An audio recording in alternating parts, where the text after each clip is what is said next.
नमस्कार दोस्तों, आपका हमारे चैनल अज्ञानी सोशियोलॉजिस्ट पर स्वागत है।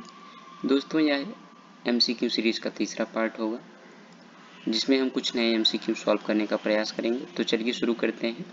हमारा पहला क्वेश्चन है, who is considered the father of sociology for coining the term in 1838। यानी कि यह कह रहा है कि समाजशास्त्र का जनक किसे माना जाता है और सोशियोलॉजी टर्म का यूज 1838 में किसने यूज पहले किया था। तो हमारा पहला option Herbert Spencer, option B August Comte, option C Emile Durkheim, option D Karl Marx. तो समाजशास्त्र का जनक जो है अगस्ट कॉम्टे को माना जाता है।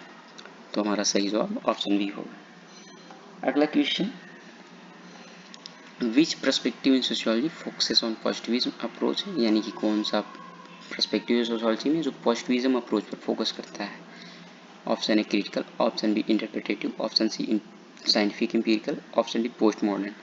जो पॉजिटिविज्म अप्रोच है ये एमाइल डर्कहाइम अगस्ट कॉम्टे का कॉन्सेप्ट है और इस अप्रोच में वो साइंटिफिक और एम्पिरिकल मेथड पर जोर देते हैं। वो कहते हैं समाज को समझने के लिए निरीक्षण, परीक्षण और वर्गीकरण की आवश्यकता है। हमारा अगला question, Herbert Spencer's theory that society is evolve from simple to complex is known as. यानी कि हर्बर्ट स्पेंसर की कौन सी थियरी है जिसमें वो ये चर्चा करते हैं कि सोसाइटी जो है वो सिंपल टू कॉम्प्लेक्स इवॉल्व होती है। पहला social statics, option B social dynamics, option C social Darwinism, option D social action. तो हमारा सही जवाब जो होगा सोशल डार्विनिज्म होगा, जिसमें वो कहते हैं समाज जो है सरलता से जटिलता की ओर इवॉल्व होता है।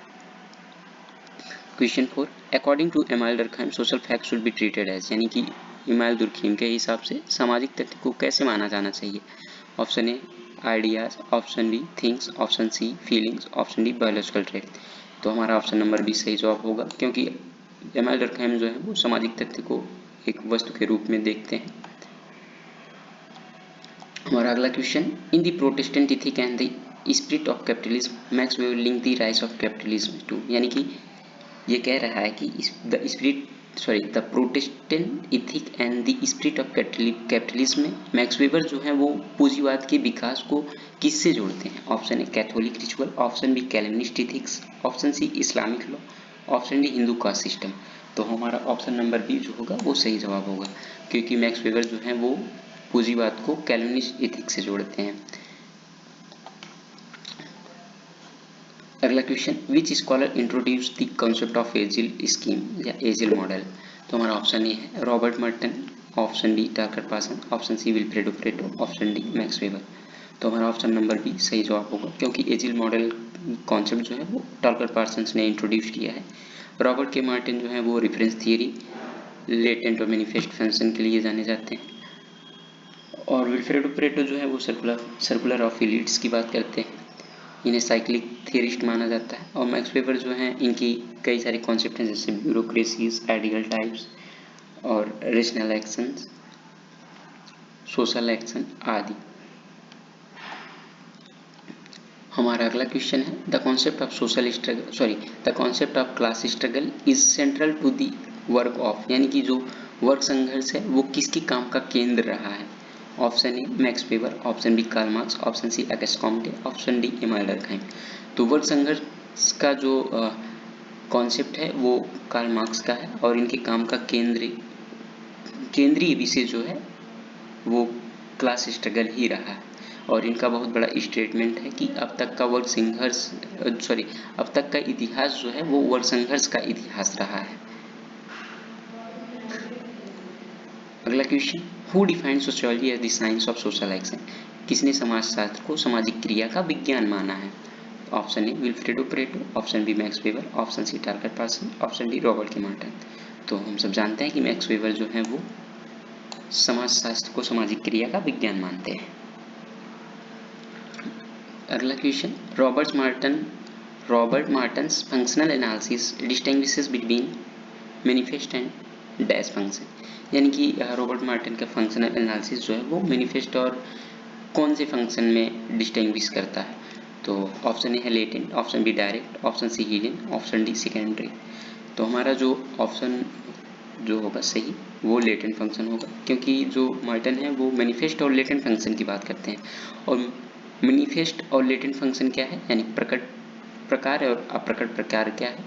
जैसे कि हम स्कूल जाते हैं, वहाँ पे हमारा उद्देश्य जो होता है, जो प्रकट उद्देश्य होता है, वहाँ पे हम शिक्षा प्राप्त करते हैं। और हमारा जो हिडन उद्देश्य होता है यानी कि लेटेंट फंक्शन जो होता है, वहाँ पे हम अपने साथियों से जो यानी क्लासमेट होते हैं, हम उनसे दोस्ती करते हैं। तो ये हमारा लेटेंट फंक्शन होता है। हमारा अगला क्वेश्चन है, Pareto's circulation of elites suggest that the history is graveyard of, यानी कि जो परेटो हैं वो इतिहास को किसका कब्र मानते हैं, कब्रिस्तान मानते हैं। Option A monarchies, option B aristocracies, option C democracies, option D dictatorship. तो ऑप्शन नंबर बी सही जवाब होगा। जो परेटो हैं वो कहते हैं कि अब तक का इतिहास जो है, यानी सॉरी अब तक का इतिहास नहीं, वो जो कहते हैं कि इतिहास जो है वो अभिजात वर्गों का कब्रिस्तान है। हमारा अगला question, which thinker is associated with the materialistic conception of history, यानी कि कौन सा थिंकर है जो मटेरियलिस्टिक कंसेप्शन ऑफ हिस्ट्री से संबंधित है। Option A Herbert Spencer, option B Emile फैम, option C Karl Marx, option D Talcott person.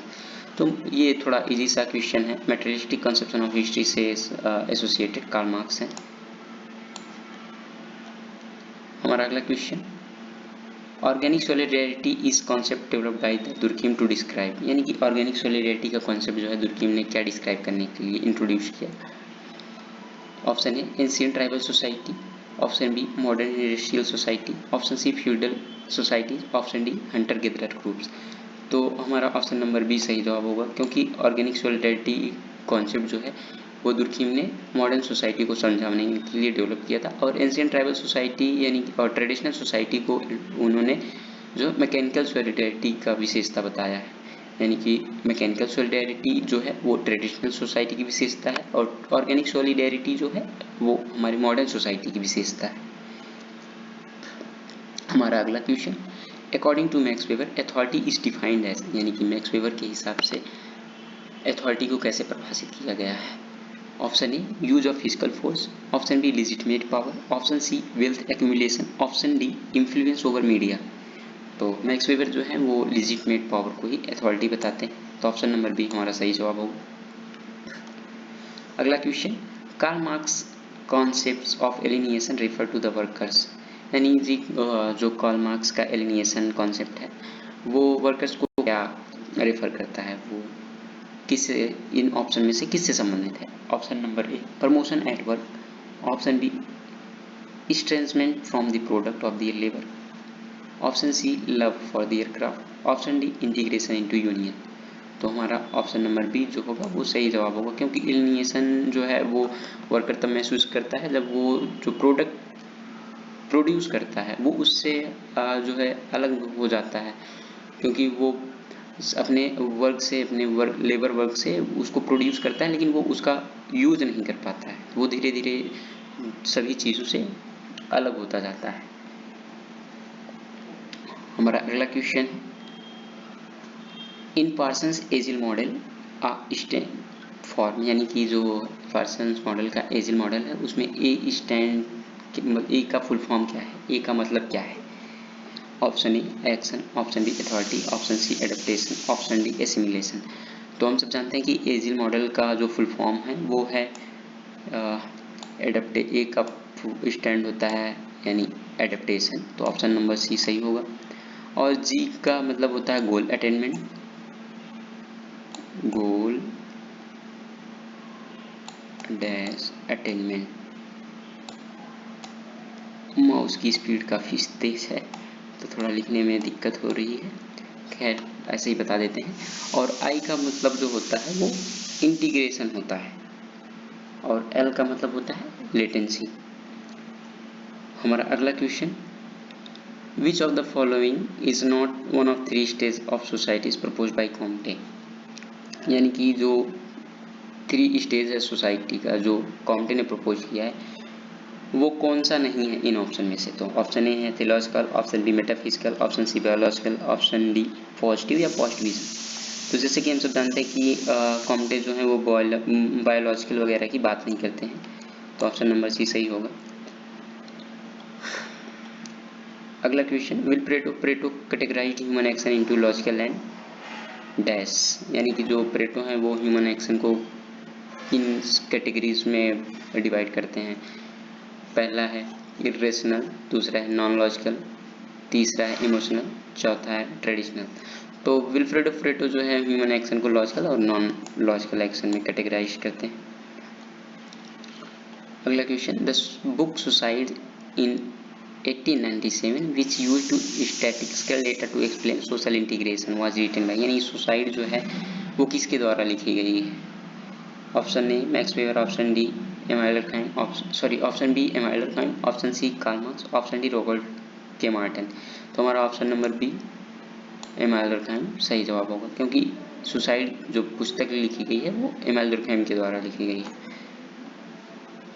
अगला क्वेश्चन, टार्कर पार्सन्स इज अ की figure in which theoretical school, यानी कि टार्कर पार्सन जो है वो किस थ्योरेटिकल स्कूल से बिलोंग करते हैं? Option A conflict theory, option B symbolic interactionism, option C structural functionalism, option D ethnomethodology. तो हमारा ऑप्शन नंबर सी सही जवाब होगा, स्ट्रक्चरल फंक्शनलिज्म। इथनोमेट्रोलॉजी जो है वो हैरोल्ड गारफिंकल का है। कॉन्फ्लिक्ट थियरी से जो है वो कार्ल मार्क्स से रिलेटेड है, लेविस कोजर, कार्ल मार्क्स आदि। सिंबॉलिक इंटरेक्शनिज्म जो है वो इनसे जो है कि जॉर्ज सी मिल वगैरह संबंधित है। अगला question, bureaucracy as an ideal type was formulated by, यानी कि जो ब्यूरोक्रेसी है वो किसके द्वारा फॉर्मुलेट किया गया है? Option A Karl Marx, option B Max Weber, option C Robert Martin, option D Auguste Comte. तो हमारा सही जवाब जो होगा मैक्स वेबर। अगला question, Robert Martin's concept of anomie differ from Durkheim's by focusing on, यानी कि रॉबर्ट के मार्टिन का जो कॉन्सेप्ट है एनोमी वो दुर्कheim के एनोमी से किस प्रकार से अलग है? तो option A lack of rules, option B strain between goal and means, option C religious decline, option D division of labour. तो हमारा option number B strain between goal and means, यानी कि जब जो है कि व्यक्ति लक्ष्य चाहता है पर साधन नहीं मिलता तो तनाव पैदा होता है। तो ये ऑप्शन नंबर बी हमारा strain between goal and means सही जवाब होगा। और जो दुर्कheim का एनोमी है वो लैक ऑफ रूल्स की बात करता है। अगला question, surplus value is term use by Marx to describe, यानी सरप्लस वैल्यू का टर्म जो है मार्क्स ने क्या डिस्क्राइब करने के लिए यूज किया है? Option A profit taken by capitalist from the workers labour, option B extra wages given to workers, option C government taxes, option D cost of raw material. तो जो है सरप्लस वैल्यू को describe उन्होंने किया है कि profit taken by capitalist from the workers labour, यानी कि वर्कर्स के श्रम से जो प्रॉफिट होता है वो पूंजीपति कमाते हैं, यानी कि जो उसके श्रम का जो श्रम के द्वारा जो उत्पादन होता है उससे जो लाभ होता है वो पूंजीपति उसका लाभ प्राप्त करता है, ना कि लेबर करते हैं। अगला question, for Spencer society is like a, यानी कि स्पेंसर जो है सोसाइटी किसके समान मानते हैं?